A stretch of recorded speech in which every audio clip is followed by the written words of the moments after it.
নির্বাচন চ্যালেঞ্জিং হবে, হঠাৎ আক্রমণ এলে সতর্ক থাকার নির্দেশ দিয়েছেন প্রধান উপদেষ্টা। তিনি বলেছেন যে ছোটখাটো নয়, বড় শক্তি নিয়ে নির্বাচন বানচালের চেষ্টা হবে, এরকম আশঙ্কা প্রকাশ করেছেন এবং বলেন যে হঠাৎ করে আক্রমণ চলে আসতে পারে। আজকে তার সভাপতিত্বে যখন যমুনায় তার সমন্বয় সভা হয় সেখানে তিনি এই কথাটা বলেছেন। মানে কাকে আসলে এই ভয়টা পাচ্ছেন বা কিসের ভয়টা আসলে উনি পাচ্ছেন? আসলে আমাদের ডক্টর মোহাম্মদ ইউনূস তো অনেক জ্ঞানী, বয়স্ক, প্রাজ্ঞ এবং প্রফেশনাল, মানে যাকে বলে দক্ষ, অভিজ্ঞতায় তার সমপর্যায়ের মানুষ দুনিয়াতে নেই, বাংলাদেশ তো দূরের কথা। ফলে তাকে মূল্যায়ন করা বা তাকে তার কথার অন্তর্নিহিত তাৎপর্য খুঁজে বের করা আমার পক্ষে সম্ভব নয়।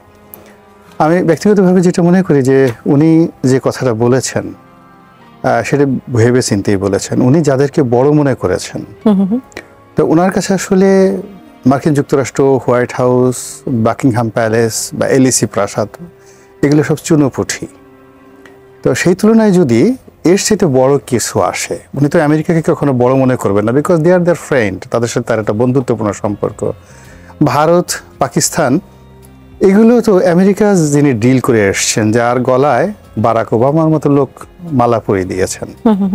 তো আমাকে যদি বারাক ওবামা মালা পরিয়ে দিতেন, আমি তো শীত হয়ে পড়ে যেতাম আনন্দে, আমি আর বাঁচতামই না, মরেই যেতাম সঙ্গে সঙ্গে। তো উনি তো এই অবস্থা। এবং এটা আপনি হেসে দিলে এত সোজা না। আমি জাপান স্টেট গেস্ট হিসেবে গিয়েছিলাম। তো একটা দেশের প্রধানমন্ত্রী তিনি ওই জাপানের সম্রাটের সঙ্গে দেখা করবেন। তো ওখানে দেখা করার জন্য কয়েকবার মানে তাকে প্র্যাকটিস করতে হয়, এবং এইভাবে নড়া যাবে না, এইভাবে চলা যাবে না, এইভাবে করা যাবে না, এইভাবে 2-3 বার যখন তাকে প্র্যাকটিস করতে বলা হলো, একটা সময় তিনি জ্ঞান হারিয়ে ফেললেন। এই প্রাইম মিনিস্টার আমি যখন বললাম যে আমি তোমাদের দেশে আসলাম, একটু জাপানের সম্রাটের সাথে যদি দেখা করতে পারতাম, বলে যে আসলে এটা তোমার লেভেলে হবে না, মানে এটা তুমি প্রধানমন্ত্রী পর্যন্ত যেতে পারো, বাট পরে যাবে না, ওখানে অনেক ঝামেলা আছে, এই ঘটনা আর কি আমাকে পররাষ্ট্র মন্ত্রণালয় বলা হলো। তো সেক্ষেত্রে আমরা দূর থেকে অনেক দেখি। হোয়াইট হাউসের ভিতরে যারা গিয়েছেন, প্রেসিডেন্টের সঙ্গে যারা 1-to-1 বসেছেন, তারাই বুঝতে পারবেন ওটার ওজন কেমন। তো উনি তো ওই জায়গাগুলো দেখে আসছেন। তো তার চাইতে যদি বড় জায়গা থেকে বিপদ আসে, এটা তো আমার বলতে খুব শরম লাগে। এই বিপদ একমাত্র আসমান থেকে আসতে পারে, আল্লাহর মালিক, আল্লাহর গজব নাজিল হতে পারে। এছাড়া তো ডক্টর মোহাম্মদ ইউনূস এখন তার পিছনে যে বৃহৎ শক্তি সমূহ রয়েছে, ইউরোপীয় ইউনিয়ন রয়েছে, আমেরিকা রয়েছে। কিন্তু ইউরোপীয় ইউনিয়ন, আমেরিকা, মানে বৃহৎ শক্তি যদি নির্বাচন বানচালের কথা বলে, সেক্ষেত্রে আসলে এই বৃহৎ শক্তি কারা, যারা নির্বাচন বানচাল করতে চাইবে? না, বৃহৎ শক্তি তো আমি ওটাই বললাম যে আপাত দৃষ্টিতে যদি ভারতের কথা বলেন, ভারত ডক্টর মোহাম্মদ ইউনূসের কাছে বৃহৎ শক্তি হতে পারে না। পাকিস্তান তো চাইবেই না, উনি নিজেও চান না। উনি তো চান যে চলে আসুক, একটা শান্তিপূর্ণ সুন্দরভাবে নির্বাচন হোক। আমেরিকা তো ওনার বন্ধু, সবাই ওনার বন্ধু। তা সেই ক্ষেত্রে যদি আরও বৃহৎ শক্তি আসে, সেটা আকাশ থেকে একটা আসমানি বালা মুসিবত আসতে পারে। সেটা ঝড় হতে পারে, বৃষ্টি হতে পারে, বন্যা হতে পারে, বজ্রপাত হতে পারে, এনিথিং। সুনামি হতে পারে, আরো অনেক কিছু হতে পারে। তো ওটা ছাড়া তো আমার এই মুহূর্তে অন্য কোনো কিছু আমি দেখছি না। আসলে অন্য কোন বৃহৎ শক্তি হতে পারে আপনার কাছে এমনিতে কি মনে হয় যে মানে কোন শক্তি নির্বাচন বানচাল করার জন্য বড় কোনো আক্রমণ চালাতে পারে?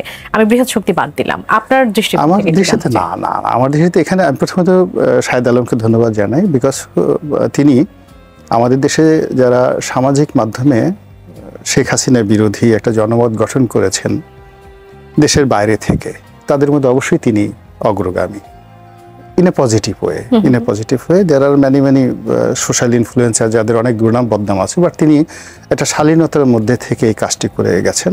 তো আজকে টকশোতে পাশাপাশি আমাদের প্রথম দেখা হলো, সো এটা আমার জন্য একটা স্যাটিসফ্যাকশন। এবং তিনি যে কথাগুলো বললেন সেটা অত্যন্ত পজিটিভ।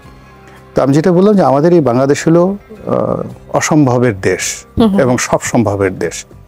এখানে এমন সব ঘটনা ঘটে যায় যেটা আমরা কখনো কল্পনা করতে পারি না। শেখ হাসিনার পতন হবে, শাহেদ বুকে হাত দিয়ে বলুক তো 4 তারিখে সে কখনো কল্পনা করেনি।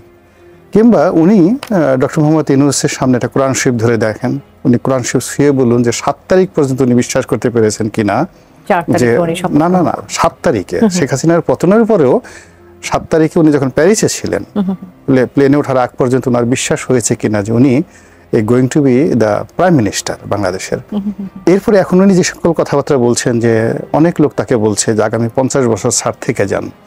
তো 50 বছর থাকা মানে 136 বছর বয়স, পৃথিবীর সবচেয়ে দীর্ঘতম মহারাজা হবেন তিনি যদি 50 বছর ক্ষমতায় থাকতে পারেন। এই কথা তো উনি ওনার নিজের মুখ দিয়ে বলছেন। তো এই জিনিসগুলো বাংলাদেশে আসলে ডক্টর মোহাম্মদ ইউনূসের আগে কেউ বলেননি, জিয়াউর রহমান সাহেব বলেননি, বঙ্গবন্ধু বলেননি, শেখ হাসিনা বলেননি, খালেদা জিয়া বলেননি, আর ভবিষ্যতে তারেক রহমান সাহেব তো বলেনই না এই সমস্ত কথাবার্তা।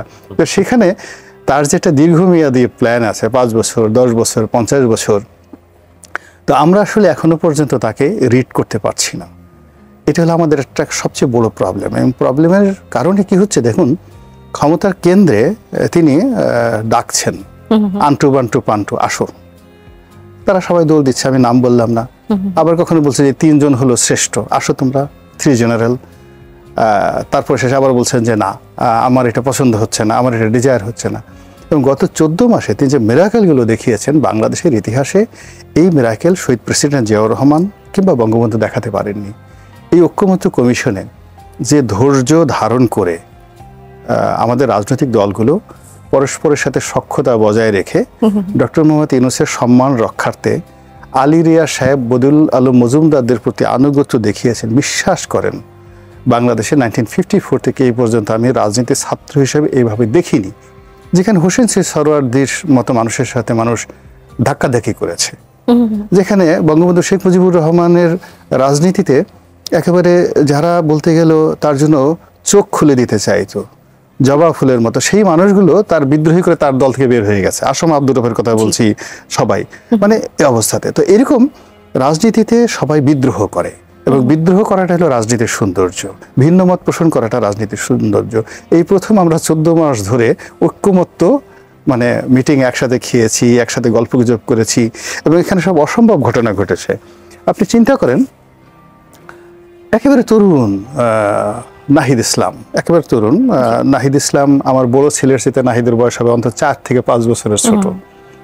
এখন সালাউদ্দিন সাহেবের মতো মানুষ নাহিদ ইসলাম সাহেবের সঙ্গে যখন হ্যান্ডশেক করেছেন, তো যথাযথ সম্মান প্রদর্শন করে, মর্যাদা দিয়ে, ধৈর্য সহকারে তাকে সম্মান প্রদর্শন করেছেন। কেন? 8 মাস ধরে কিন্তু সেই চমৎকার পরিবেশটাই আসলে দেখেছি। এটা না, এটা হলো ডক্টর মোহাম্মদ ইউনূসের ম্যাজিক্যাল পাওয়ার। গতকালের ঘটনাটা তো আবার আমাদেরকে একটু ভাবনায় ফেলছে। গতকাল যখন এই যে বাস্তবায়নের যে সুপারিশ প্রধান উপদেষ্টার কাছে দেয়া হলো, সেই সুপারিশ নিয়ে তো এখন নানা ধরনের কথা হচ্ছে। এর সাথে আরো বাজে অবস্থা অতীতে হয়েছে, কিন্তু আপনি দেখবেন যে ডক্টর মোহাম্মদ ইউনূস যখন আবার সবাইকে ডাকবেন, এবং শাহিদ আলমকেও যদি ডাকেন, তো দেখবেন সবাই তার সামনে যাবেন, উনি সবার সাথে হাসি মুখে কথা বলবেন, এবং সবাই সব বেদনা ভুলে ওখান থেকে ফিরে আসবেন। আপনি বিএনপির মানে মতো একটা বৃহৎ দল, যেখানে সে দেখেন ডাইরেক্ট অ্যাকশনে চলে গেল। দুটো অ্যাকশন। ফার্স্ট অ্যাকশন হলো যে যখন ডক্টর মোহাম্মদ ইউনূস ক্ষমতা নেননি, এই সময়টি তারা বললো যে না, 3 মাসের মধ্যে নির্বাচন চাই। আবার ক্ষমতা নেওয়ার পরে বললেন যে ডিসেম্বরের মধ্যে নির্বাচন হতে হবে। এবং এই যে ডিসেম্বরের মধ্যে নির্বাচন হবে, আমি মনে করি বিএনপির এটা ছিল একটা পারফেক্ট ডিসিশন, স্ট্রং ডিসিশন। কিন্তু ডক্টর মোহাম্মদ ইউনূসের ডিপ্লোম্যাসি বলেন, ম্যাগনেটিক পাওয়ার বলেন, হোয়াট এভার মেবি, এই নির্বাচনটা ফেব্রুয়ারি মাসে চলে আসছে। এবং এখান থেকে এই যে একটা অনিশ্চয়তা শুরু হয়েছে, যার কারণে আমরা এখন সবাই খুব টেনশনে আছি। ডক্টর মোহাম্মদ ইউনূসের যে তার যে হাসি খুশি ভাবসাব দেখে আমাদের যে দুঃখ, আমাদের যে কষ্ট, বেদনা, ওনাকে দেখলে আমার মনে হয় না। একটু শুনি শাহেদ ভাই, আপনি বলতে চাচ্ছিলেন? আমি বলতে চাচ্ছিলাম, নতুন প্রশ্ন করার আগ দিয়ে আপনি যে বললেন যে বড় আঘাত আসতে পারে বলে ডক্টর মোহাম্মদ ইউনূস আশঙ্কা করেছেন, এবং উনি বললেন এটা ওনার জানাশোনার বাইরে না, আমরা দেখছি না কোনো আঘাত, যদি না আসমান থেকে আসে। নির্বাচন বানচালের জন্য বড় আক্রমণ। আমি একটু মনে হয় যে উনি অন্ধকারে ঢিল ছুটছেন বিষয়টা। কিরকম? কারণ হলো এই রাষ্ট্রের নিয়ন্ত্রণ ওনার হাতে নেই, এই সরকার যারা পরিচালনা করে তাদের হাতে নাই। Nobody is aware what's going to be next. আমি একজন উচ্চ পদস্থ সরকার পরিচালনার সাথে সংশ্লিষ্ট ব্যক্তির সাথে কথা বলেছি। তিনি বলেছেন লাস্ট 3 মাস ধরে আমরা কোনো ইন্টেলিজেন্স রিপোর্ট পাই না। একটা সরকার পরিচালিত হচ্ছে, লাস্ট 3 মান্থস কোনো ইন্টেলিজেন্স রিপোর্ট তার কাছে নাই, অথচ সে খুব গুরুত্বপূর্ণ মন্ত্রণালয়ের দায়িত্বপ্রাপ্ত একজন ব্যক্তি। আমি নাম বলছি না, আমি তো আসছি অফলাইনে অনেক মানুষের সাথে কথা বলছি। তো সে রীতিমতো হতাশা প্রকাশ করে মানে কাদার উপক্রম যে এই রাষ্ট্র কিভাবে চলছে। আমি বললাম হয়তো ইন্টেলিজেন্স রিপোর্ট পাচ্ছেন না, তার অর্থ হচ্ছে যে কোথাও কোনো সমস্যা নেই। বলছে ইয়েস, সমস্যা তো আমরা তো হতে দেখেছি সংসদ ভবনে, যখন আসলে কিছুদিন আগের ঘটনা যেটা আমরা দেখলাম। আমি তো সেটাই বলছি, তার কথাই হচ্ছে এটা যে ইদার দেশে কোনো সমস্যা নেই, অর যারা দায়িত্বে আছে তারা আমাদেরকে ট্র্যাপের মধ্যে ফেলে দিয়েছে। ট্র্যাপের মধ্যে ফেলে দিয়েছে। So the literally the government is not functioning. আপনি রাস্তায় রিক্সাওয়ালার কাছে যান, উবার ড্রাইভারের কাছে যান, সবজি বিক্রেতার কাছে যান, না স্যার এইভাবে দেশ চলে না, দেশ চলছে না। সো আমার মনে হয় যে কিন্তু এই যে আজকের যে ট্রাপ, এই ট্রাপটা doctor Yunus being a very learned and the top figure of Bangladesh, উনি হয় রাজনীতি বুঝেন না, হয় না, আমি বলবো উনি রাজনীতি বুঝেন না। হয়তো এটা বললে খুব অত্যুক্তি হয়ে যায় কিনা আমি জানি না, কিন্তু এটাই বলা উচিত যে একটা রাষ্ট্র সমাজ ব্যবস্থা কিভাবে চলে। উনি কাজ করছেন অ্যাডহক বেসিসে, আমার এখন এটা লাগবে, এখন এটা লাগবে, এখন এটা লাগবে। দায়িত্ব নেওয়ার পরেও যে আপনার রাষ্ট্র তো শুধু 1 বছরের না, আপনাকে 5 বছরের প্ল্যান করতে হবে, 10 বছরের প্ল্যান করতে হবে। আমি যদি দায়িত্বে নাও থাকি, আমি এমন একটা রূপকল্প স্বপ্ন দেখাবো যেটা এই রাষ্ট্র এই পথে চলবে।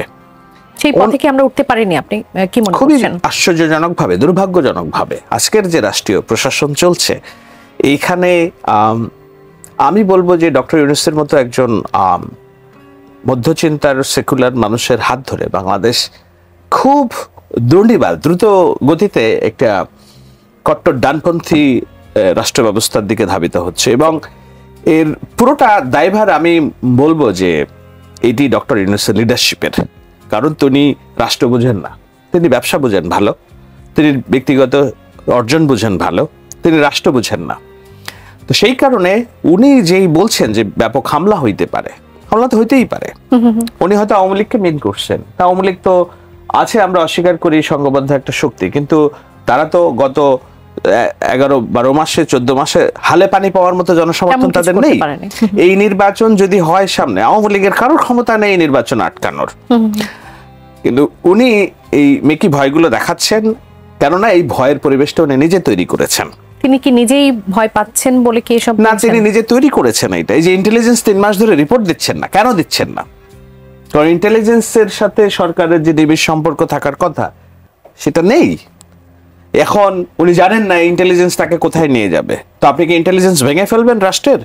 একটা রাষ্ট্রের ইন্টেলিজেন্স ভেঙে ফেললে আপনি পরবর্তীতে কিভাবে চলবেন? যেহেতু ওনার নিয়ন্ত্রণ নাই, কোনো সুসম্পর্ক নাই কোনো, আমার মনে হয় উনি মানে ঢিল ছুটছেন। আমি জানি না এটা দ্বিমত করার কেন, এবং এটার মধ্যে দিয়ে আমাদেরকে একটা এটাকে কি বলে ভয়ের সংস্কৃতির মধ্যে রাখার চেষ্টা করছেন এবং বোঝানোর চেষ্টা করছেন যে দেখো তোমরা যদি এটা না করো, ওটা করো, আমি যদি না বলি তা বলি, তাহলে বিপদ পড়বে আর কি।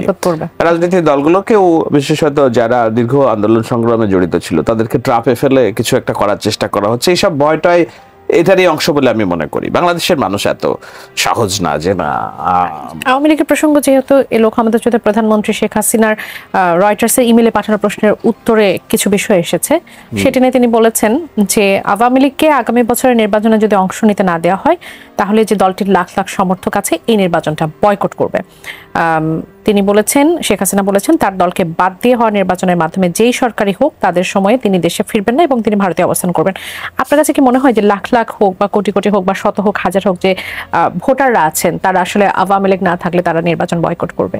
I don't think so.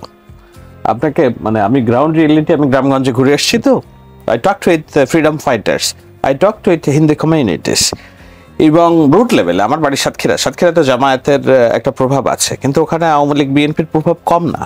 বারবার আমরা শুনি যে এটা জামায়াতের এলাকা, কিন্তু জামাত যতবার নির্বাচনে জিতেছে ওটা বিএনপির ভোট নিয়ে জিতেছে। তো এবার তো জামাতের এগুলো আলাদা, এর সাথে যোগ হয়েছে আওয়ামী লীগের ভোট এবং নতুন প্রজন্মের ভোট। তো সেই ক্ষেত্রে আমি বলবো যে এত সহজ না, এবং আমি যাদের সাথেই কথা বলেছি দুঃখিত কেউই বলে নাই যে নির্বাচন বয়কট করার কথা কেউ বলছে না। আওয়ামী লীগের সমর্থকরাও বলছে না, তারা অধীর আগ্রহে অপেক্ষা করছে, তারা মুক্তি চায় এবং তারা একটা নির্বাচন ব্যবস্থার মধ্যে দিয়ে যেতে চায়, একটা সিস্টেমেটিক গভর্নমেন্টের মধ্যে আসতে চায়। জি, আমাদের সঙ্গে দুজন দর্শক আছেন, একজন দর্শককে একটু স্বাগত জানাতে চাই। দর্শক কে বলছেন, কোথা থেকে বলছেন, আপনার প্রশ্নটি করবেন। আসসালামু আলাইকুম। জি, ওয়ালাইকুম সালাম। আমি রংপুর থেকে ফয়সাল বলছি। বলবেন, আপনার প্রশ্নটি করবেন। আমাদের যে রনি ভাইয়ের কাছে মিষ্টি কথা তো শুনতে খুব ভালো লাগে। হ্যাঁ, আমার প্রশ্ন হলো ওই যে জাতীয় সনদ, সব বিষয়ে যে কটা বিষয়, সব বিষয়ে তো এক দলেরা একমত হতে পারেনি। এখন আমরা কোন কোন বিষয়ে যে একমত হবো বা কোন কোন বিষয় ইয়েস দেব না দেব, তো এরকম ফর্ম থাকবে না, শুধু খালি ইয়েস আর নো। জি, তাহলে আমরা কোনটা বুঝবো? আমরা তো কিছুই জানি না, কিছু বুঝি না, দেখছি। জাতীয় সনদ সম্পর্কে দেখিও নেই। জি, আপনার প্রশ্নটি পেয়েছে, অসংখ্য ধন্যবাদ। থাকুন আমাদের সঙ্গে, বিরতির পর আপনার প্রশ্ন উত্তরটা নিব। এই মুহূর্তে আরো একজন দর্শক আছেন আমাদের সঙ্গে, তার প্রশ্নটিও নিতে চাই। দর্শক স্বাগত জানাই, কে বলছেন, কোথা থেকে বলছেন, আপনার প্রশ্নটি করবেন। দর্শক নিশ্চয়ই আছেন আমাদের সঙ্গে। হ্যালো। Hello madam. জি, আপনাকে শুনতে পাচ্ছি। আপনার নামটি বলবেন আর কোথা থেকে বলছেন, প্রশ্ন করবেন। আমি মকবুল হোসেন মিনু, রাজশাহী থেকে বলছি। আমার প্রশ্ন হচ্ছে, নির্বাচনের কথা অবশ্যই আলোচিত হবে টিভিতে বা চ্যানেলে, কিন্তু তার সঙ্গে সঙ্গে দেশের অর্থনীতি, দেশের সমাজনীতি, দেশের স্বাস্থ্যনীতি এবং দেশের যে করুণ অবস্থা, এখান থেকে কি করে উঠে আসা যায় সেই বিষয়গুলো আলোচনায় আসা উচিত। এই প্রশ্নটাই রাখলাম গোলাম মাওলা রনির কাছে এবং প্রবাসী সাংবাদিক। আরো দুজন দর্শক আছেন, তাদের প্রশ্ন নিয়ে এই পর্ব শুরু করতে চাই। দর্শক স্বাগত জানাই, কে বলছেন, কোথা থেকে বলছেন, আপনার প্রশ্নটি করবেন। জি, আসসালামু আলাইকুম। জি, ওয়ালাইকুম সালাম। আমি রবি বলছিলাম চট্টগ্রাম থেকে। বলবেন। আচ্ছা, আমি মিস্টার শাহেদ আলমের কাছে কোশ্চেন, সেটা হলো যে 5 আগস্টের আগ পর্যন্ত মানে ওনার একটা রেভলিউশনে ওনার একটা কন্ট্রিবিউশন ছিল, বাট আফটার 5 আগস্ট ওনার বিভিন্ন ধরনের ডিসকাশন, টকিং, জনমনে একটা বিতর্ক তৈরি করছে, নতুন বিতর্ক বাংলাদেশের মাধ্যমে। তো আমার কোশ্চেনটা হচ্ছে যে আজকের যে ডক্টর ইউনূস সরকার, সেখানে আমরা যারা সাংবাদিকতায় পেশা নিয়ে দিতে আছি, ওরা কি আসলে দেশ গড়া বা সমাজ গড়ার প্রত্যয় নিয়ে কোনো ধরনের কন্ট্রিবিউশন রাখবেন কিনা, বা ভবিষ্যতে আমরা সেটা দেখতে পাবো কিনা? হচ্ছে যে গোলাম মাওলা রনির কাছে, সেটা হচ্ছে যে পুরো বিশ্বে ওয়েলফেয়ার পলিটিক্স নামে একটা কনসেপ্ট তৈরি হয়েছে। সেই ওয়েলফেয়ার পলিটিক্স এর মধ্যে বিভিন্ন ধরনের কল্যাণমূলক রাষ্ট্র কিভাবে তৈরি করা যায়, সোসাইটি কিভাবে আমরা ভ্যালু অ্যাড করতে পারি, সেই ধরনের কনসেপ্ট গুলো নিয়ে আসতেছে। তো আমরা যদি পরস্পরকে ব্লেম গেম না করে একটা ওয়েলফেয়ার পলিটিক্স এর দিকে যদি আমরা যাই, আশা করি একটা দেশ হিসেবে আমরা বাংলাদেশ একটা কল্যাণমূলক রাষ্ট্র হিসেবে একটা সোসাইটি তৈরি করতে পারবো বলে আমার বিশ্বাস। সেই জায়গা থেকে গোলাম মাওলা রনি সাহেব যদি আমাদেরকে জিনিসটা ব্যাখ্যা করতেন। অসংখ্য ধন্যবাদ। থাকুন আমাদের সঙ্গে, আরো একজন দর্শক আছেন, তার প্রশ্নটি নিতে চাই। হ্যালো। জি, আপনাকে শুনতে পাচ্ছি, স্বাগত জানাই। কে বলছেন, কোথা থেকে বলছেন, আপনার প্রশ্নটি করবেন। আমি কক্সবাজার সফরিয়া 1 আসন থেকে বলছিলাম। বলবেন, আপনার প্রশ্নটি করবেন।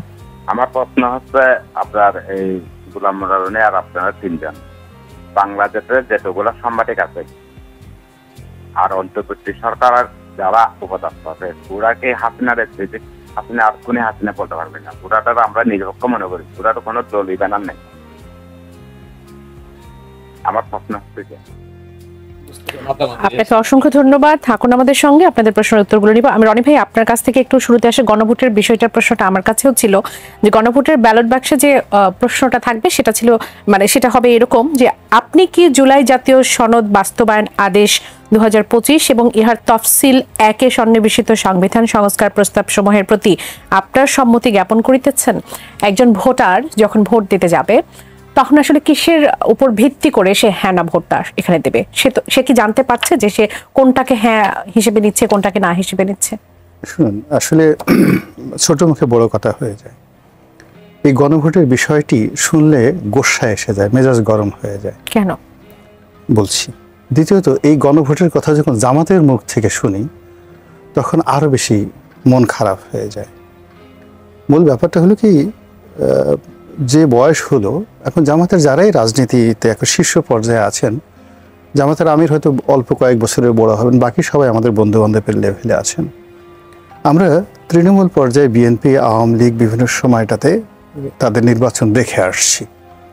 এখন যে পরিবেশ পরিস্থিতিতে তৈরি হয়েছে, এই জুলাই বিপ্লব, জুলাই গণ অভ্যুত্থান যেটাই বলেন না কেন, এটা আমাদের একটা যুগান্তরকারী বাঙালির ইচ্ছা, অভিলাষ পূর্ণ হয়েছে আন্দোলনের মাধ্যমে, এটা সত্য।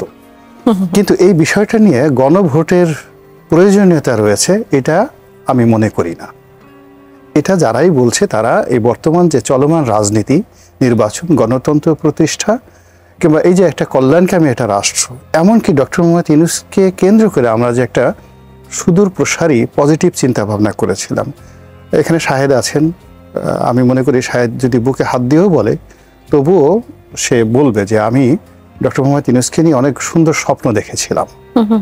এবং আমরা এই বাংলাদেশে শেখ হাসিনার জমানাতে 2009 থেকে আজ অবধি মানে ডক্টর মোহাম্মদ ইউনূসের উপর যে শেখ হাসিনা যা কিছু করেছে 100% জনমত, এমনকি আওয়ামী লীগের খুব কট্টর যারা শেখ হাসিনাকে মানে তেল দিতে চাইতেন তারা প্রকাশ্যে বলতেন, কিন্তু অপ্রকাশ্যে তারা কিন্তু ডক্টর মোহাম্মদ ইউনূসের প্রতি সফটেন ছিলেন। তো সেই যে একজন মানুষের প্রতি যে আমাদের সমর্থন, প্রেম, ভালোবাসা, এই যা কিছু তাকে নিয়ে আমরা চিন্তা করেছি সব কিছু পণ্ড হয়ে যাবে, নষ্ট হয়ে যাবে, পচে গলে দুর্গন্ধ হয়ে বের হবে যদি এই গণভোটের মতো ঘটনায় ডক্টর মোহাম্মদ ইউনূসকে জড়ানো হয়, উনি সম্মতি দেন অথবা উনি এই ঘটনার সাথে কোনো কারণে সম্পৃক্ত হয়ে পড়েন। ফলে এটা আমি মনে করি আমাদের একটা জাতীয় দায়িত্ব এটাকে অপোজ করা। এমনকি বিএনপিও যদি, তারেক রহমান সাহেবও যদি সম্মতি দেন, আমি বলবো উনি ভুল করেছেন এবং উনি ভুল করবেন। গণভোটের এই বিষয়টা আলোচনাই করা উচিত না, নাম্বার 1। নাম্বার 2 হলো যে এখানে জুলাই সনদে যা কিছু রচিত হয়েছে, যা কিছু লেখা হয়েছে, যেভাবে স্বাক্ষর করা হয়েছে, পুরো জিনিসটার মধ্যে একটা হজবরল গোজামিল হয়েছে। আমাদের রাজনীতির ইতিহাসে অলমোস্ট যা কিছু আমরা মনে রেখেছি সবকিছু কিন্তু ট্রান্সপারেন্ট। আর আমাদের রাজনীতির ইতিহাসে হজবরল কেন মনে হলো? কেন এখানে সব দলগুলোই তো আসলে ছিল উপস্থিত থেকে তাদের প্রত্যেকের অবস্থান জানিয়েছেন, নোট অফ ডিসেন্ট দিয়েছেন, তাদের ইচ্ছা অনিচ্ছার কথা প্রকাশ করেছেন, এটা তো এমন হবার কথা না। ফার্স্ট থিং হলো যে এখানে তো আসলে যদি সত্যি কথা বলি, শেখ হাসিনার পতনটা আমাদের এক্সপেক্টের মধ্যে ছিল না, স্বপ্নের মধ্যে ছিল। আমরা যেমন এখন দেখেন শেখ হাসিনা জীবিত আছে, আমরা মনে করছি তার জীবিত থাকাটা আমাদের জন্য একটা ন্যাশনাল থ্রেট। আর এই থ্রেট থেকে বাঁচার জন্য আমরা প্রতিদিন ফটোকার্ড ব্যবহার করছি, আজকে হসপিটালে, কালকে ক্যান্সার হয়েছে, পরশুদিন মারা গেছে। তো উনি দিল্লিতে আছেন, এটা কি তার জীবিত থাকাটাকে আমরা একটা ন্যাশনাল থ্রেট মনে করছি। এবং যেখানে ডক্টর মোহাম্মদ ইউনূস আকার ইঙ্গিতে যেটা বোঝাতে চাচ্ছেন যে অনেক বড় একটা আক্রমণ আসতে পারে, হঠাৎ কি শেখ হাসিনা টুস করে ঢুকে যেতে পারে, তখন আমার কি হবে গো, আমি কোথায় যাব গো, এরকম একটা পরিস্থিতি হতে পারে। তো এরকম একটা অবস্থায় শেখ হাসিনার পতনের পরে আমরা সবাই আসলে ভ্যাবাচাকা খেয়ে গেছি। তো সেখানে সরকার গঠন যা কিছু হয়েছে সবে আবেগের বশবর্তী হয়ে এবং কোনো রকম পূর্ব পরিকল্পনা ছাড়া। এরকম একটা ঘটনার পরে যা হয় সেটা হলো একে অপরের প্রতি দায়িত্ব এবং কর্তব্য পালন করা। বিএনপি বড় দল হিসেবে সে যেহেতু রাষ্ট্র পরিচালনা করেছে, ফলে সে জানে যে এখানে আমাকে ধৈর্য ধারণ করতে হবে, নেগোশিয়েবল পাওয়ার, হ্যাঁ এখানে সেই আমাকে নেগোসিয়েশন করতে হবে এবং আমাকে সহযোগিতা করতে হবে, এবং তারা সরকারের প্রতি সেই জিনিসটা করেছে। কিন্তু সরকারে যারা কর্তা ব্যক্তি, একটা গ্রুপ যখন তাকে সহযোগিতা করতে আসে, আনুগত্য দেখাতে আসে, এটা যে দুর্বলতা নয়, এটা অনুধাবন করার মতো শক্তি এখনো তাদের হয়নি। ফলে এই যে রাজনৈতিক দলগুলো যেভাবে আনকন্ডিশনালি তাদের ডাকে গেছে, যমুনাতে গেছে এবং পদে পদে অপমানিত হয়েছে, লাঞ্ছিত হয়েছে, প্রতারিত হয়েছে, এটার যে প্রতিফল সেটা এখন তারা বুঝতে পারেনি। ফলে কি হলো, যেভাবে বলা হয়েছে স্বাক্ষর করে গুড ফেইথে, গুড ট্রাস্টে তারা স্বাক্ষর করেছে, কিন্তু ওইটাকে আবার অ্যামেন্ডমেন্ট করে যে জিনিসগুলো তারা সংযুক্ত করেছে, সালাউদ্দিন সাহেব ভদ্রলোক মানুষ, ওইভাবে বলেছেন। ওখানে যদি কোনো অভদ্র থাকতেন তাহলে বুঝতেন যে ভাষা কি। ওইটা আপনি ওই সেম জায়গাতে আপনি মাইকটা শেখ হাসিনার কাছে দিয়ে দেন, ওবায়দুলের কাছে দিয়ে দেন, আপনি গিয়ে দেখবেন যে ওনাকে এমনভাবে গালাগালি করবে, ওনার যমুনাতে থাকা ওনার জন্য খুব কষ্টকর হয়ে যাবে। আমি শাহজালাল ভাই আপনার কাছে একটু আসি, অনেকগুলো প্রশ্ন আছে। আমাদের রবিন চট্টগ্রাম থেকে তিনি প্রশ্ন করেছেন যে 5 আগস্টের আগে পরে আপনার যে অবস্থান, পরের অবস্থানের যে বিতর্কগুলো সৃষ্টি হয়েছে সেটি আসলে কেন হলো সেটি জানতে চেয়েছেন। এবং দ্বিতীয় প্রশ্নটি আমি ঠিকমতো আসলে বুঝিনি, তারপরে যতটুকু বুঝতে পারলাম যে ডক্টর মোহাম্মদ ইউনূস আরো যারা আছেন তাদেরকে আমরা নির্বাচনের পরের যে বাংলাদেশ, সেখানে আমরা কিভাবে মানে কল্যাণমূলক রাষ্ট্রের কথা প্রশ্নটা ছিল, ওয়েলফেয়ার পলিটিক্সের কথা আমি ভাইয়ের কাছ থেকে শুনবো। না ঠিক আছে, আমিও বলি, আমার মনে হয় যে কেন বিতর্ক হলো, আমি পার্সোনাল জায়গা থেকে ক্লারিফিকেশনের জন্য সময় নষ্ট করব না। আমি প্রথম অংশে আমি বলে ফেলেছি যে এক একজনের এক এক রকম এজেন্ডা আছে, বাংলাদেশ রাষ্ট্রটাকে এক একজন এক একভাবে দেখতে চায়। তো বিতর্কের যে জায়গাটা হলো, আমি যেই বাংলাদেশের স্বপ্ন দেখছি সারাক্ষণ, সেটি হলো যে অন্তর্ভুক্তিমূলক, সহাবস্থান, মারামারি কাটাকাটি না, ধর্মনিরপেক্ষ একটা রাষ্ট্র ব্যবস্থা, হ্যাঁ লিবারেল ডেমোক্রেসি। সেখানে অন্যরা দেখতে চাচ্ছে যে সবকিছু ভেঙে ফেলা, রাষ্ট্রের অস্তিত্ব, হ্যাঁ, তো সেই যারা যে এজেন্ডা নিয়ে কাজ করছে তাদের সাথে এই বিতর্কটা, দ্বন্দ্বটা এসেছে 5 আগস্টের পরে, যখন শেখ হাসিনা নাই হয়ে গিয়েছে, তখন এই রাষ্ট্রের দখলকে কত তাড়াতাড়ি নিতে পারে। এবং সেই দখল প্রচেষ্টা যে এখনো থেমে আছে আমি বলবো না, স্টিল গোয়িং। আমি যখন কথা বলছি তখন চীনে আমরা দেখছিলাম যে একটা সম্মেলন হচ্ছে, কয়েকজন যোগ, আমি নাম বলতে চাই না, এবং আমি এখনো বলি যে উনি বলছিলেন অফ দ্য রেকর্ড যে গোলাগুলির ঘটনা ক্যান্টনমেন্টে এটা ওনার কানে পৌঁছেছে। তো আমরা এই প্রত্যেকটা রাত্র পার করছি পুলসিরাতের মধ্য দিয়ে, ইজ বিকজ এই রাষ্ট্র দখলে নেওয়ার জন্য নানান দিক থেকে চেষ্টা হচ্ছে, যতক্ষণ না পর্যন্ত আমরা পার্লামেন্টারি সিস্টেমে প্রবেশ করছি। Once parliamentary system is form, সেখানে এখন ওকে তুমি রাষ্ট্রের নিয়ন্ত্রণ নিতে চাও, রাষ্ট্র পরিচালনা করতে চাও, জনগণের ভাগ্য উন্নয়ন করতে চাও, ওকে তুমি ভোটের মাধ্যমে আসো, পাবলিকের ম্যান্ডেট নিয়ে আসো। কিন্তু আজকে যে অবস্থায় রাষ্ট্র আছে, এই অবস্থায় আমি বলি যে পুলসিরাতের মধ্য দিয়ে যাচ্ছে, এবং লাস্ট স্ট্রং হোল্ড একটা জায়গা আছে, কনস্টিটিউশনাল গভর্নমেন্টের শেষ ফর্মটা আমরা কেবল ধরে রেখেছি। একটা হলো যে আমার খুব অপছন্দের ব্যক্তি চুপ্পু, চুপ্পুর কারণে আমরা এখনো বলতে পারছি যে এটা কনস্টিটিউশনাল স্টেট।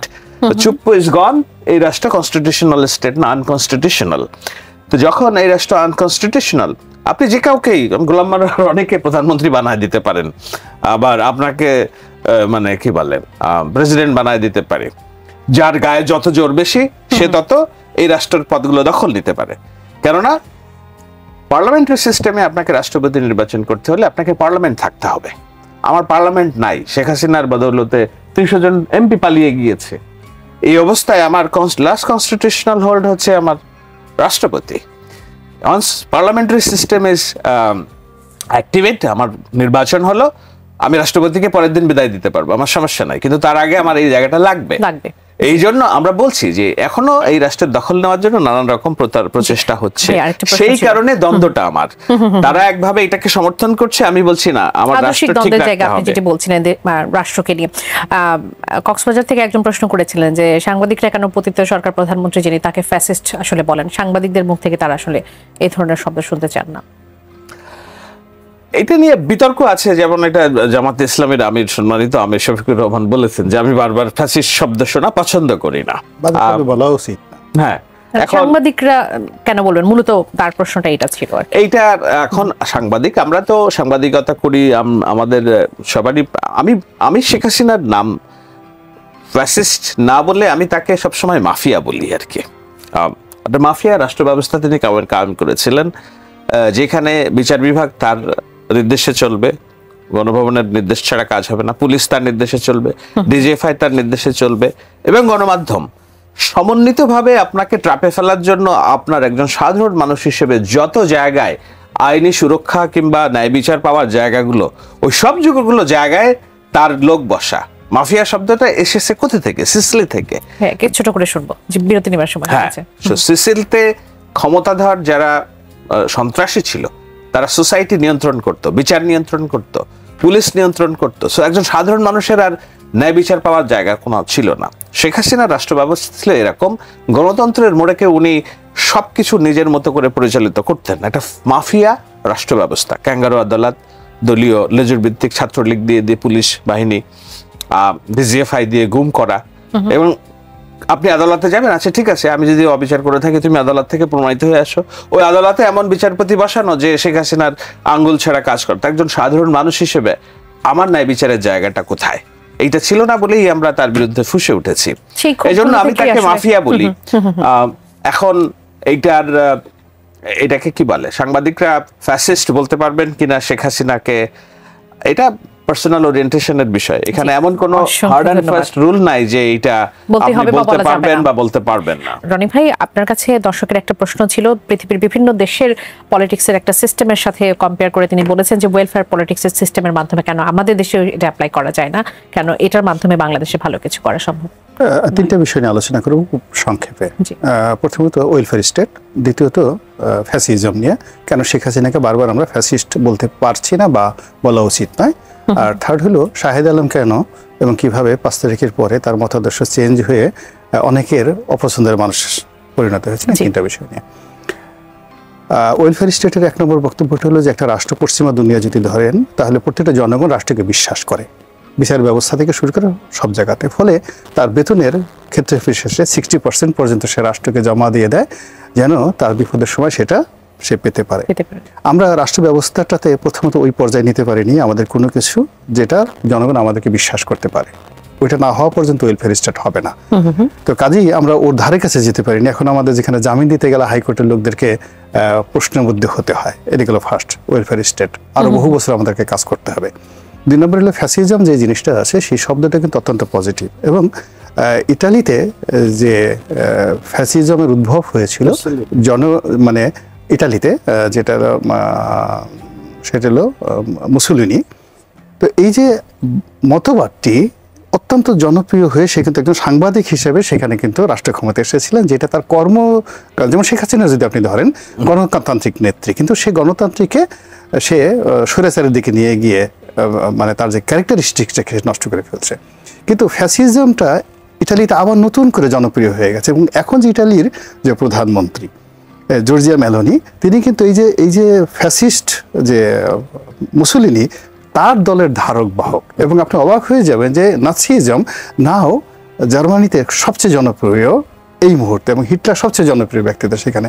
ফলে আসলে কোনো একটা বিষয় মানে কোনো একটা ন্যারেটিভ তৈরি না করে কোনো একটা ব্যক্তির যে অপকর্ম আছে সেই অপকর্মটাকে আমরা যত বেশি তুলে ধরতে পারবো, শেখ হাসিনা আসলে কি করেছে, কিন্তু সেটাকে যদি আমরা একটা ব্র্যাকেটের মধ্যে এটা ফ্যাসিজম, এটা রাজাকার, এটা আলবদর, ওটা আসলে আমরা নিজেদের সঙ্গে একটা আত্মপ্রবঞ্চনা আমরা করতেছি, এটার ঘটনা।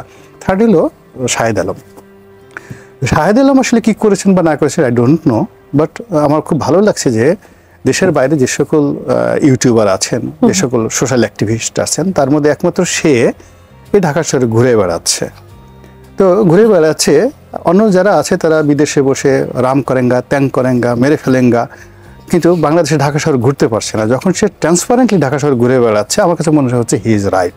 আর সেকেন্ড থিং হলো যে আমার সঙ্গে তার আজকের এই অনুষ্ঠান, তার যারা প্রতিদ্বন্দ্বী দেখবে, বাংলাদেশে সে আমেরিকাতে কচু পাওয়া যায় না, তো যায় তো তার সে বলবে যে আমাকে 1 বস্তা কচুর রস দিয়ে যাও। শাহেদ আলম কি করে গোলাম মোল্লা রনির সঙ্গে এই এটিএন নিউজে বসে টক শো করলো, আজকে আমি সারা শরীরে মনের আনন্দে কচুর রস মাখবো, তারপর সারা শরীর নিজে নিজে চুলকাবো। ইট মিন্স যে he is in the right track. Shahed Alam ভাই, একজন দর্শকের প্রশ্ন ছিল, আসলে প্রশ্নের উত্তরটা আমারও দেবার